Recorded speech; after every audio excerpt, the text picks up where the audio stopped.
I believe we are on the road, just like Ishmael's on the road, whether he wants to be or not. Welcome to everyone to the Daily Success Call.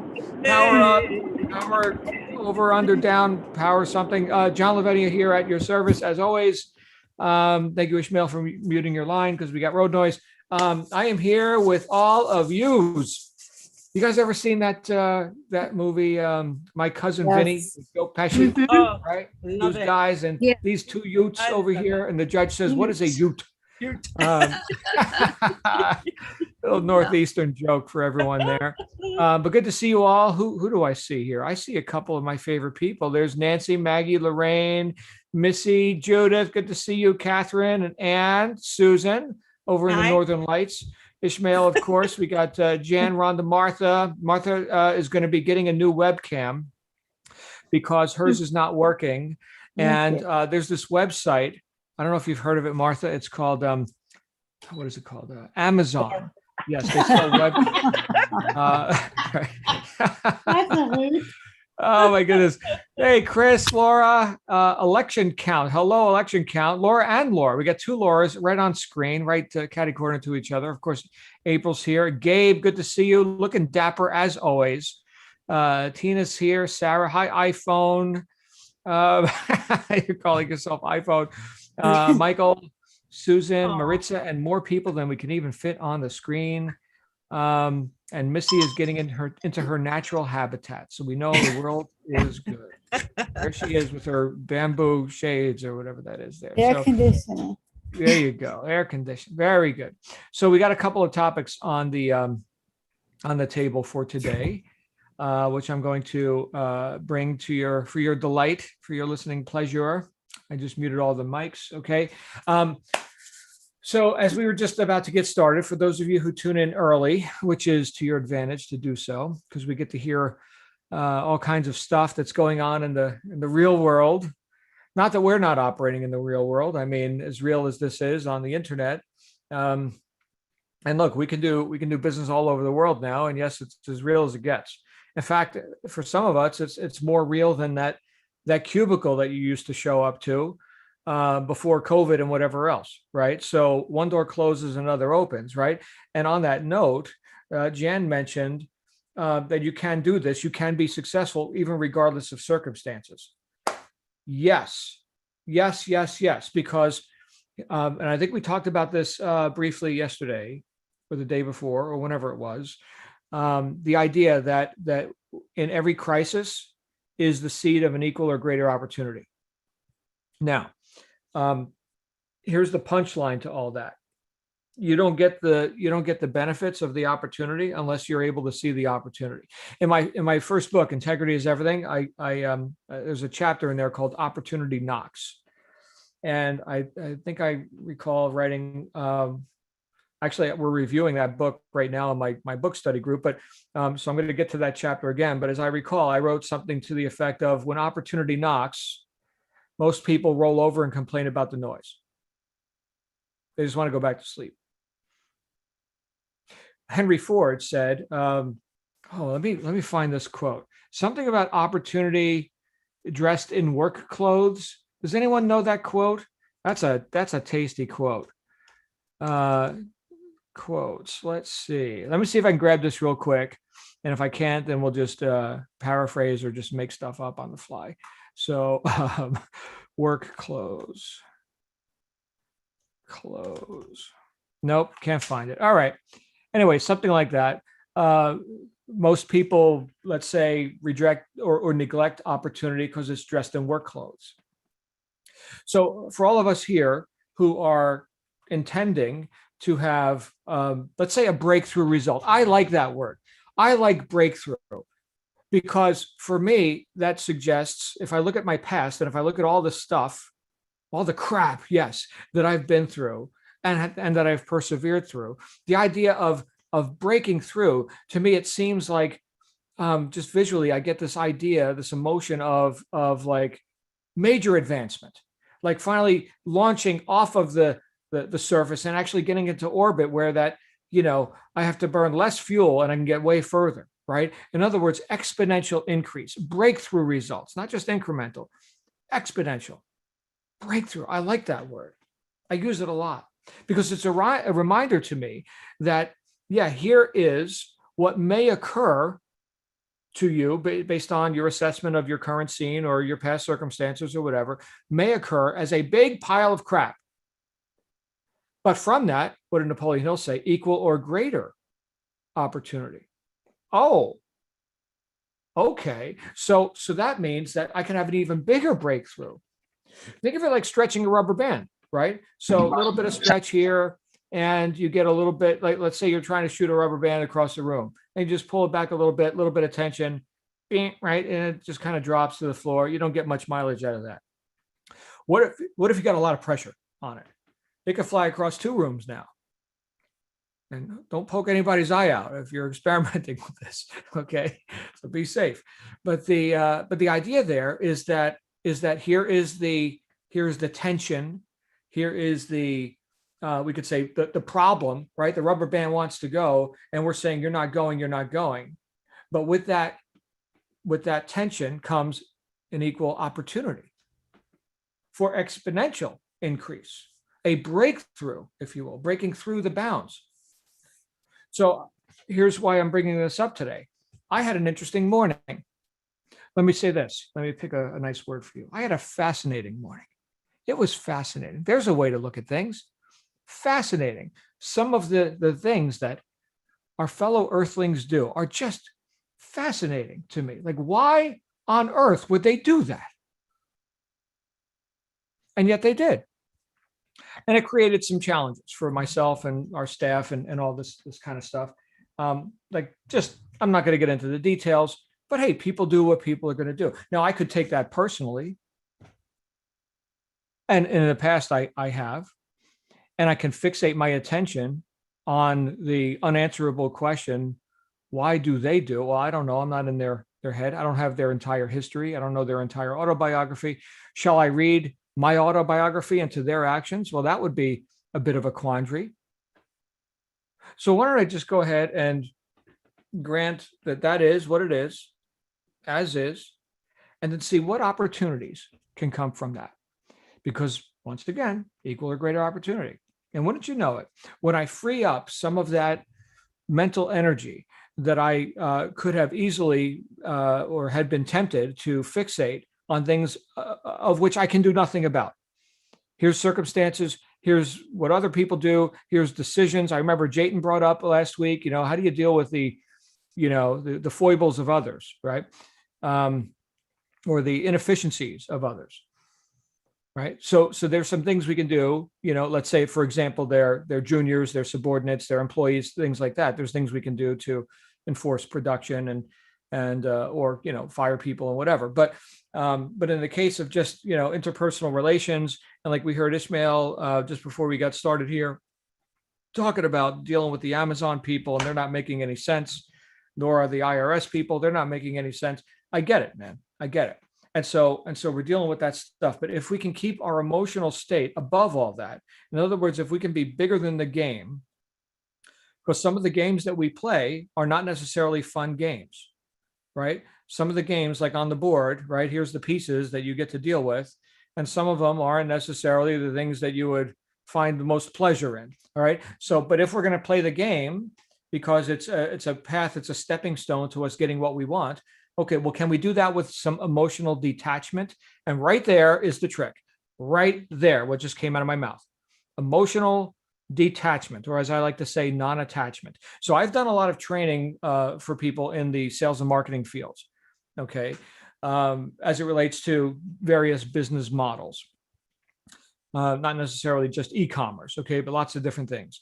And one of the things that I tell professional salespeople, or people who want to be professional salespeople, is that you must go forth with intent. Yes, I intend to deliver benefits. Yes, I intend to deliver that product or service or whatever the opportunity is to my ideal customer who could benefit from it, right? And that's a good and right thing for me to do. And so therefore I intend, in fact, it's almost, yes, my moral obligation to deliver these benefits. In other words, to sell it. Good. All right. That's my intent.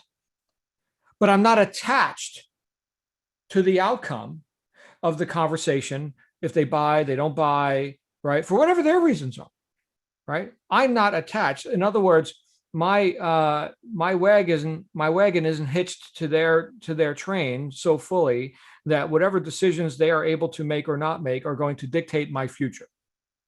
Think about it like this: you've got goals. Hopefully, you do, and anywhere on your goal card or your goal statement, assuming you've got such things, or on your vision board, anywhere on there, does it say that if Bob buys my coffee cup, then I shall have the Lamborghinis and the right? So no, it doesn't. It doesn't. You don't even know who Bob is yet, right? So you're going to reach your goals regardless of whatever circumstances are on the path to you reaching that goal. And no, you don't have a crystal ball. And Bob may buy your deal, and Bob may not buy your deal. But there's 7 billion Bobs. So are we here to get all attached to circumstances and specific outcomes from things that of which we may not have total control?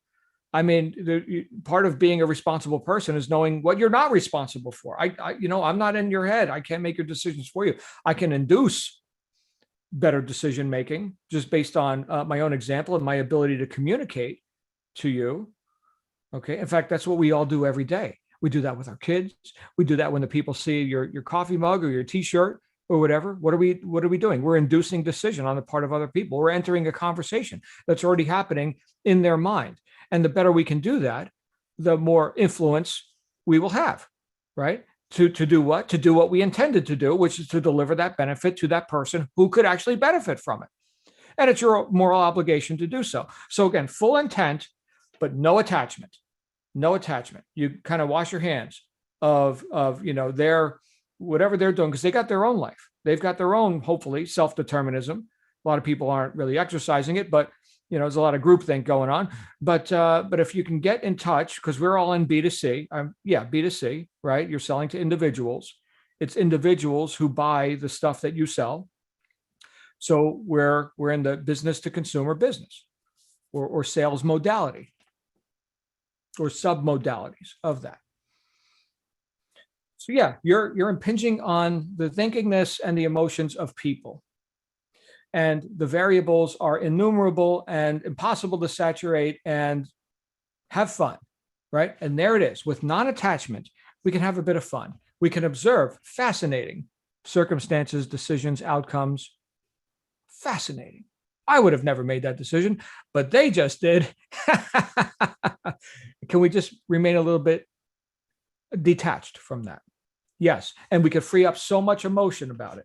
Now, some of the things, you're right, there is a time to persevere. Oh, and the Amazon rep, and they can't figure out the thing, and they're asking me questions that they already asked me 15 times. I already gave them the answers. I get it. Be bigger than that game. Don't be on the game board. Be above the game board, observing it with non-attachment. Okay. You also happen to be one of the players on the board, but that's okay. We're just going to take the posture of coach or observer. Okay. Now that brings me to the second point that we didn't even know we were taking up today. Okay. And it's the idea of have tos. And thank you, Jan. She like gave me such a great reminder, and she may not have known she was doing it, but Jan's just that awesome that pearls of wisdom fall from her mouth without her even trying. Amazing, Jan. So we got a fun policy around here. 3 policies, in fact, for our newcomers. Here are policies for this call. Policy number 1, if you can't be on time, be early. Policy number 2, if a dog barks while your microphone is unmuted, you must present the dog so that we can all enjoy the dog. We got lots of dog lovers. Policy number 3, somebody's got to tell a joke on Friday. Fridays are fun Fridays. All right. So somebody come with a joke. You can all come with a joke if you want. We can just sit here and tell jokes all Friday. That's fine with me. So those are our policies for this call. Now, there was something that I heard about. If you can't be on time, you have to be early. And that triggered me. I'm triggered.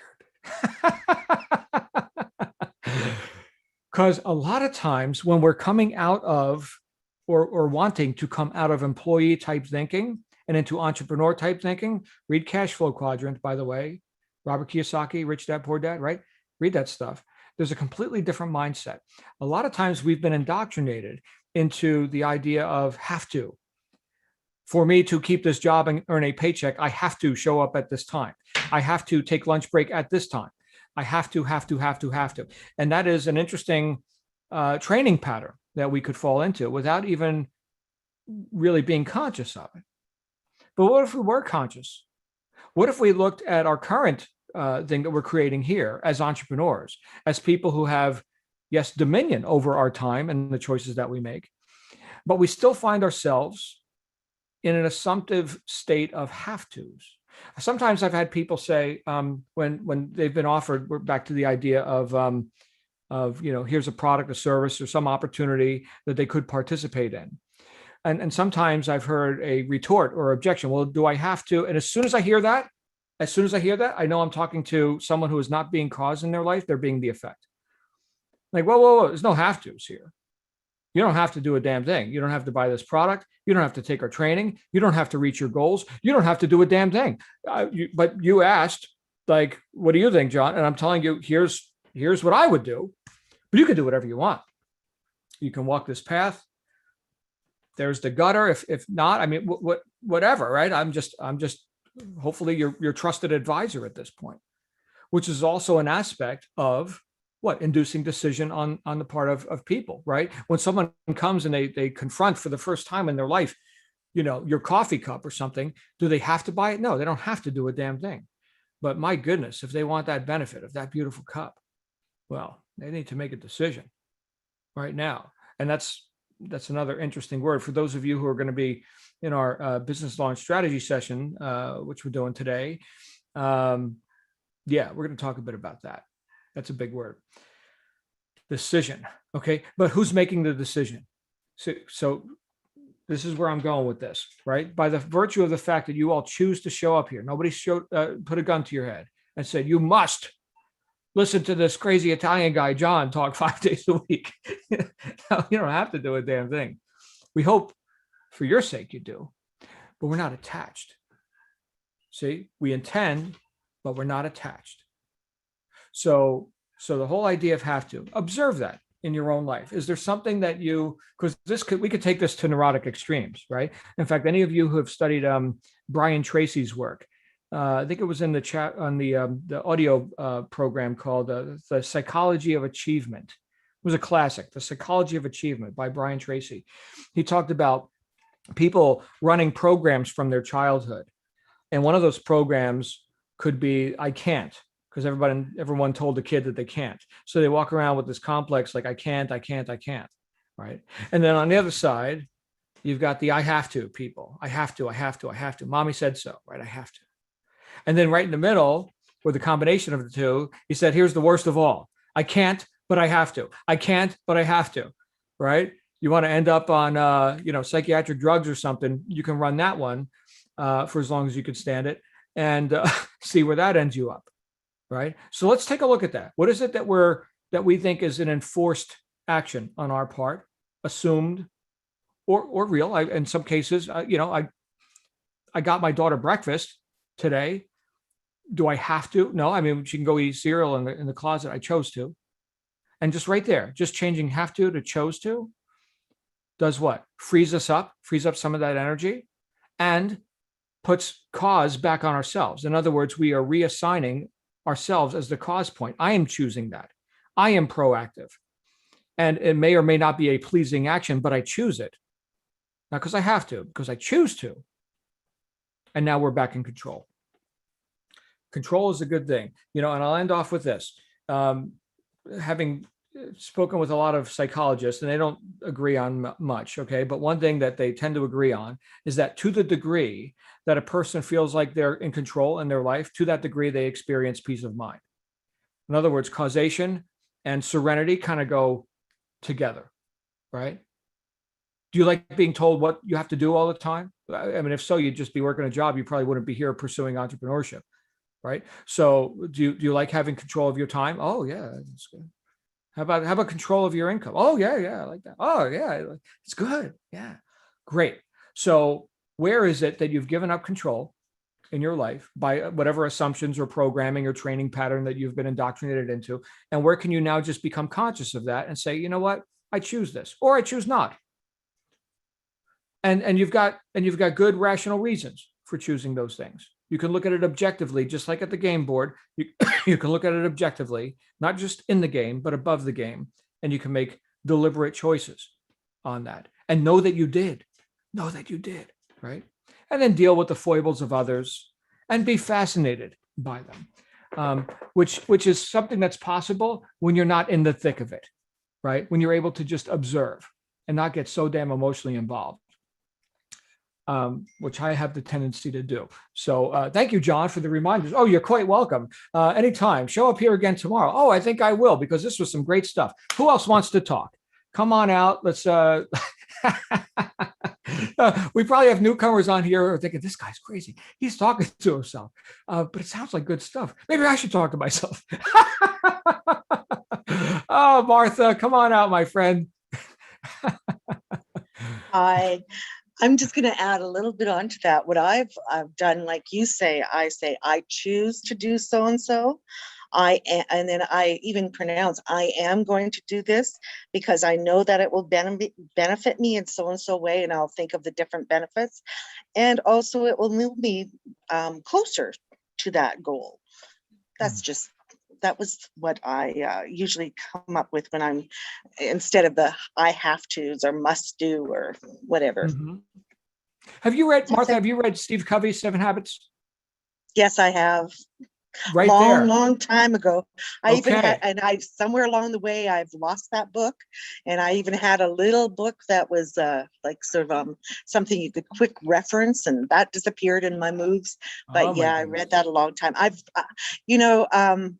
I think I shared with you a long time ago, I suffered depression, and I learned a lot of different strategies. And getting those strategies, I actually read a lot of books. So I classified, I had a lot of mentors along the way, a lot of ideas, and I use them in my life. And I really have found it helps me. And like I said, it's not just about overcoming the depression, staying away from the depression, but it also helps me in everyday life with circumstances, world events, you name it. Well, maybe you could unlose that book or just buy another one on Kindle and you'll never lose it again. But yeah, That's lost. Yeah. Habit number 1, be proactive. Yeah. Mm-hmm. That's what we're talking about here. And the language that comes around that, where he gives the dichotomy. I don't know if you recall, but I have to, I can, right? I must, right? Or I choose to, right? So those sort of, it's good stuff. Thank you. So glad you're here. Can't wait to actually see you once you've found the webcam for yourself there. Right. So Michael's got the floor. Let's hear Michael today. Hopefully we got some better microphone action here. Hey, Michael. Yeah. How's that working? Can you hear me better? Night and day different. Night and day. Wow. Yesterday it sounded like maybe the internal microphone in your computer, and there was like fans and it was like cutting you out. Yeah. Anyway, awesome.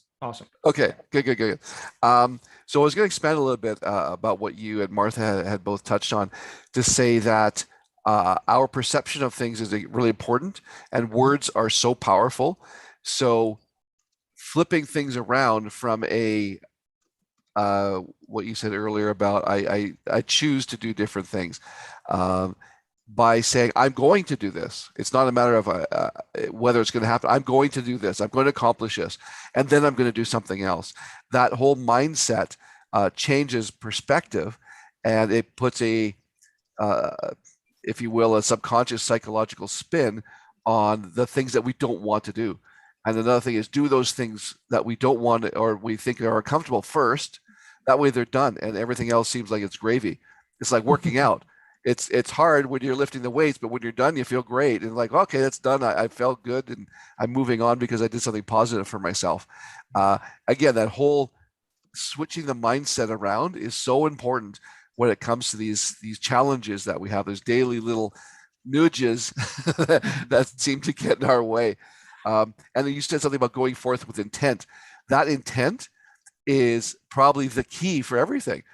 What is your intention? When you said to somebody, well, I have to do this, again, now your intent is gone. It's not your intent, it's your objection you've just thrown into everything else. that you blocked everything from moving forward because you know you're not going to be committing to yourself.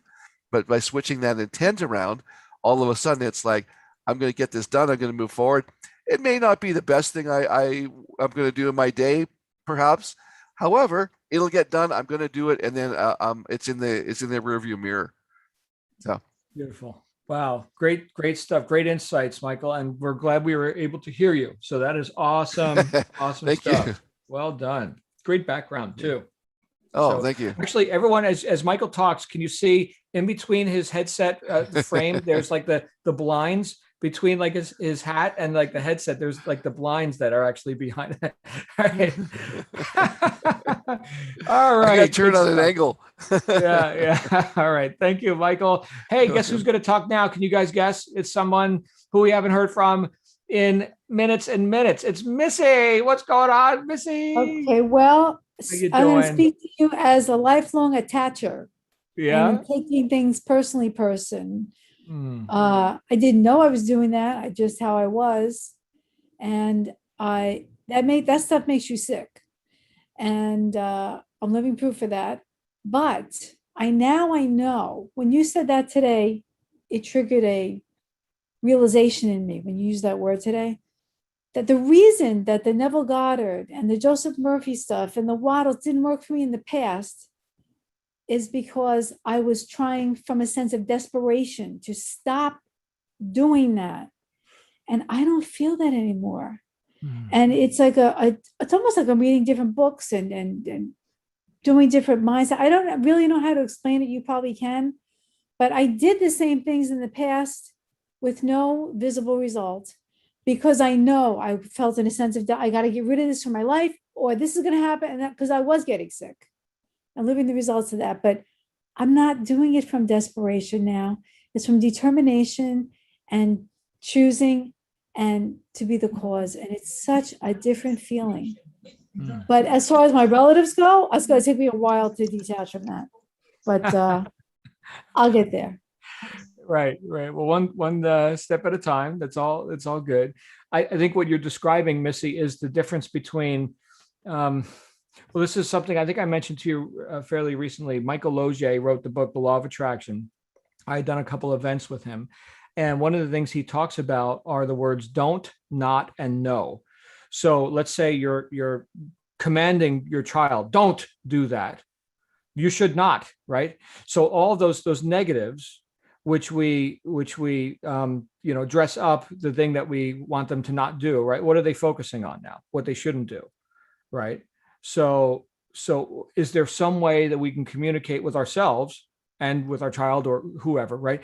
In a way, a positive way, avoiding those words, don't, not, and no, because we're still fixating our attention on the thing we don't want. Force, right? Intention, counter-intention, fight, right? How do we get into the flow with that sort of, with that fixation on that? So I had the same intention, but now it's a different energy, a different current, I was swimming against that, what they call that riptide, that you can't swim across. That's what I was trying to do. The method did not fail. I failed the method. So it's the same method. So, and I know this may just sound like semantics, but I just came up with an example that I actually use, right? Because some people might be thinking, all right, all right, so let's say that you're in the habit of saying, don't forget to, okay, so now we're focusing on forgetting, right? So what if we said, please remember to, right there. And so I've gotten into the habit of saying, please remember, with my daughter, okay, please remember to feed the dogs. Please remember to take care of your hamster, right? So, yeah, and it seems to be working out sometimes. Okay. Anyway, thank you, Missy. You're awesome. Hey, guess who's going to talk next? Annette, and then Ishmael. Hey, Annette, you've got the floor. Come on down. Hello. Hey. Hey.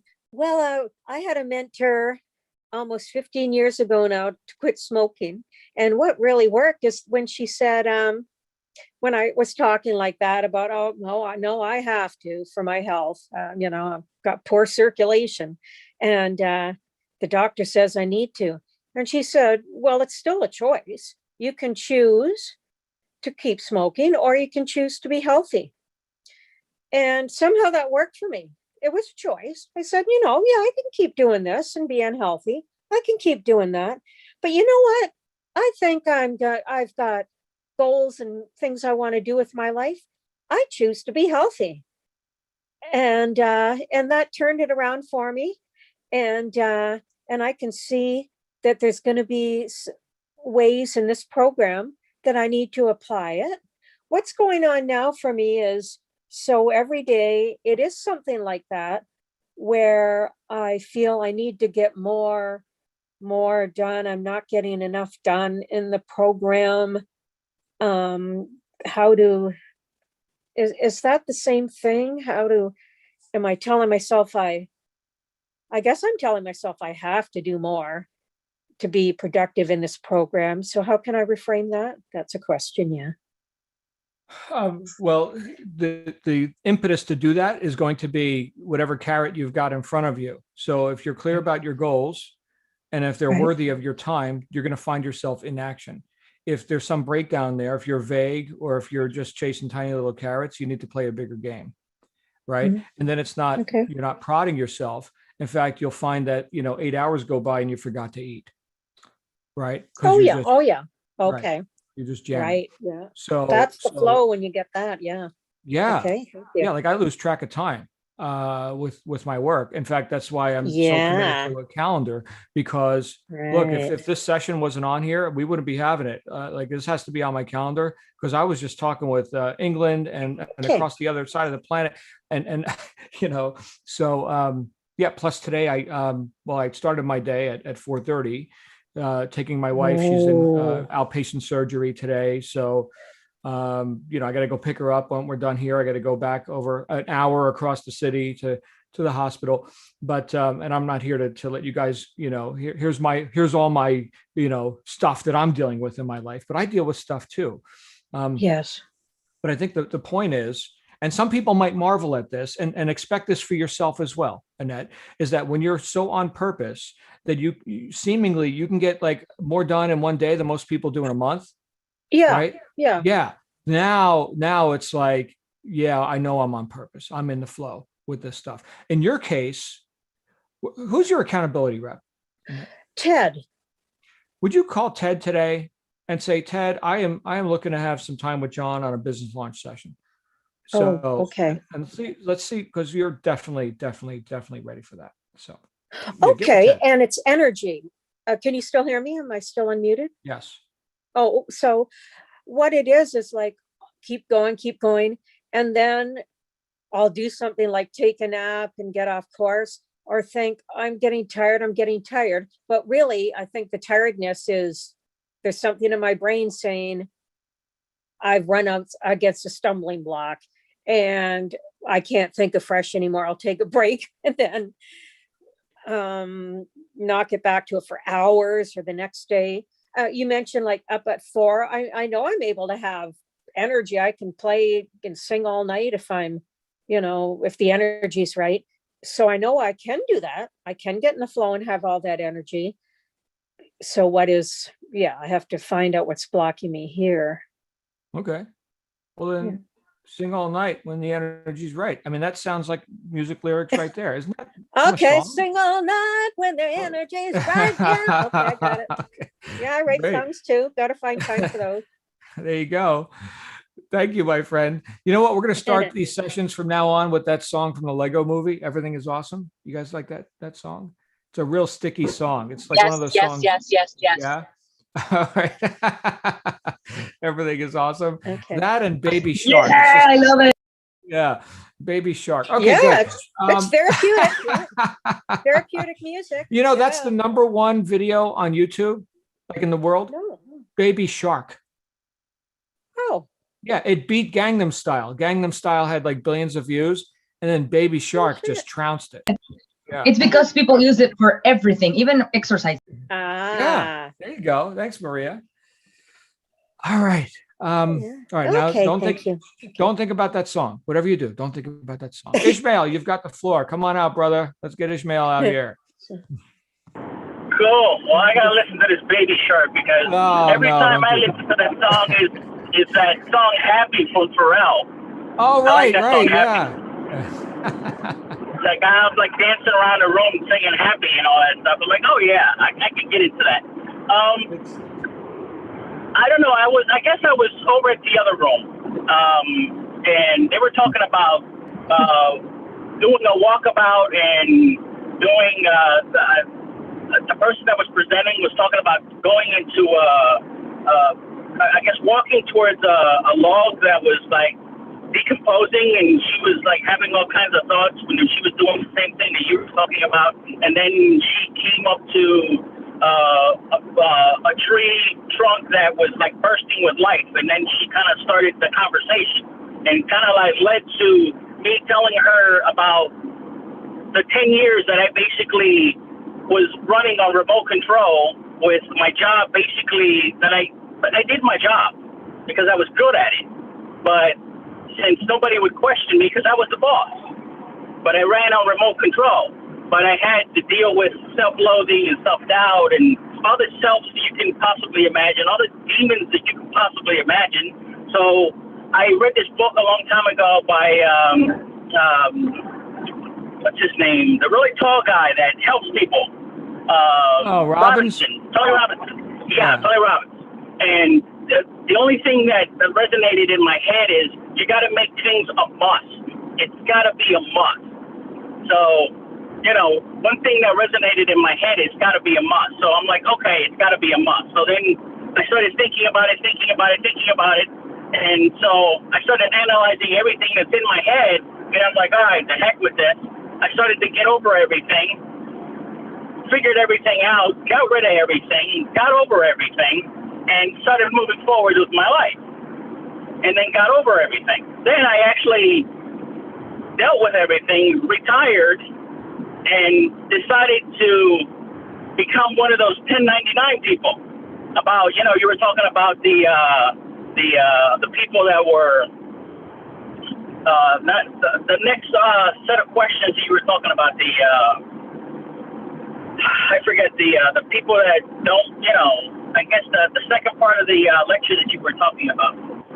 Have to versus can or choose to. Yeah. I became the 1099 version that I don't have to do anything except roll and die when I retired. So I'm semi-retired. And after that, it was like, oh, okay. So since I'm semi-retired, I don't have to go to work. I don't have someone telling me that I have to do anything anymore. So I'm like, okay, this is cool. I like this. And I'm like, okay, I like the lifestyle that I'm living. Of course, I live like a crazy maniac, but I like what I do. So, you know, I'm happy. But, and then, like I said, then I learned to kind of work on myself and refocus my energy on being an entrepreneur. So then I got the other demons that were in my closet, and I put them in a safe, and I covered it with cement, and I threw it in Mariette's trench. Then I learned to get out of my own way, and I found Rachel. Then I found you. Now, you're never getting rid of me. Okay. Never. All right. Thanks for the warning. But I got one more thing to say. You were talking about Brian Tracy. And I'm like, yeah, is your surname Jones? Because I'm waiting for the spiritual Kool-Aid that you're about to give us. That is great. I got the Kool-Aid right here, brother. We got lots of Kool-Aid. Cool. Yeah. Beautiful. Yeah, I'm waiting for the spiritual Kool-Aid because I'm like, oh yeah, I mean, definitely. I mean, you give it to us every day, and I'm loving it, bro. I'm loving it. Good. Well, yeah, I drink my own Kool-Aid all the time. I need reminders all the time, bro. I have not arrived or anything, you know. And so, and look, half measures avail us nothing. If we're like half in, half out, I'm not sure, I'm not sold. Meh. I think it's a meh. Right? And meh doesn't profit me. So anyway, you're awesome, Ishmael. So glad you're here. There's Ishmael, everyone. Driving through Pennsylvania with his Amish steaks. All right. Good times. We got time for a couple of more. Good to see you, bro. I saw RSHM iPhone, and now they vanished. Where did they go? They are gone. Okay. So we do have Josie. Hey, come on out, my friend. Where's Nosy? Hi, Nosy? everybody. There she is. From what you were saying about not being so attached to the results that we get, and I think that is so important because when we get so attached, then everything affects us. Focus needs to be on what's going to happen anyway. So if we focus on that as opposed to who buys and who doesn't buy, I think there's less resistance and things just happen and we can focus on the things that really matter. So that's what I thought was quite important. Also, you talked about have to and got to. So that's basically just trying to impose things on ourselves. Again, that's against the spirit of just being able to do things because you choose to. Less resistance, and you're an adult and you're making your decisions.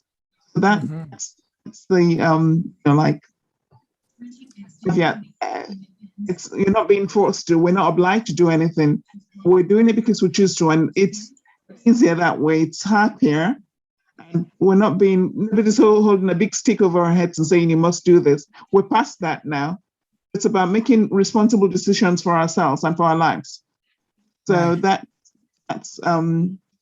what I thought was good. Also, you keep talking about the book Think and Grow Rich. Obviously, it's very important because you keep mentioning it, and I get it. I get the message from the fact that you keep talking about and referring to it. So thanks for the references that you're making to all the important books. And also, you also talked about the 7 habits of successful people. I don't remember the exact title. I've read it in the past, and it's all boxed up now. So don't ask me what books it's in. But, yes, thanks for your references. And I'm making notes here, and I'm putting, like stars against all the titles that you talk about. Martha, come on.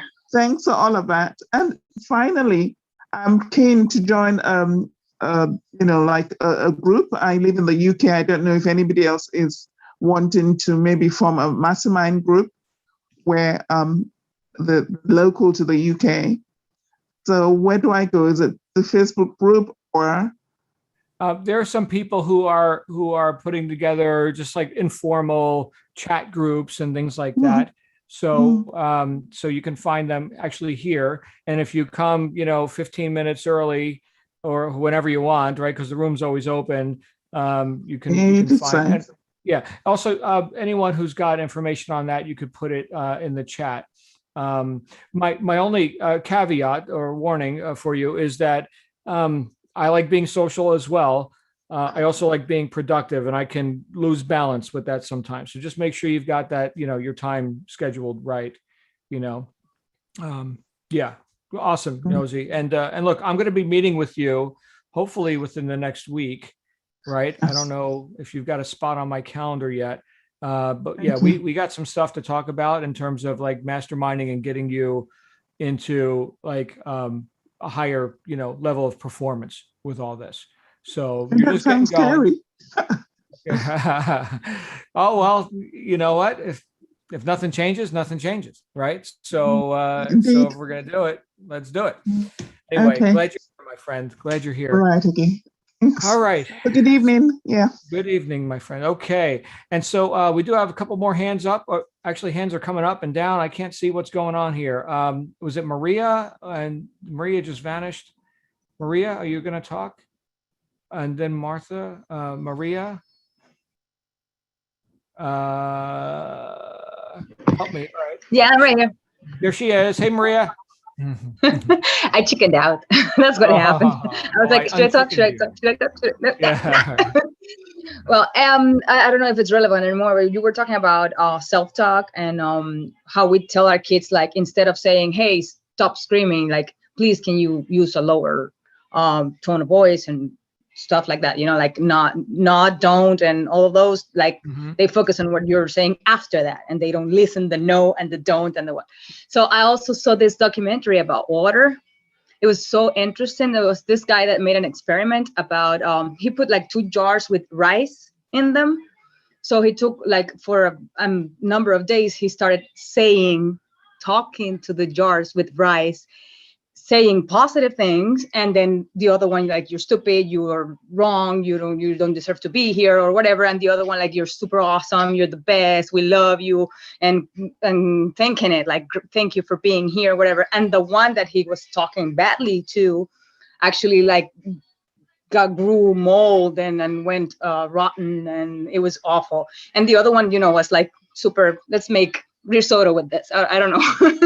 And then they said like, our bodies are made like 80 something % water. So if you talk to yourself and your kids, and it matters, it really makes a difference. And the word is very powerful. So it doesn't matter what, and sometimes you say like, it doesn't matter what you say because you lead with example, but it does sometimes matters. If you like say again and again, hey, you're worthless, or you can't do this, it's not, it's not good. It makes an impact. It does have an impact. English is not my first language. But yeah, I found that very interesting, like water. And so, well, the water that you drink, if you like talk to it, I know it sounds weird, but you can thank the water like for being here and nurturing you somehow, or healing you. Like, thank you, water, I love you, thank you for being here.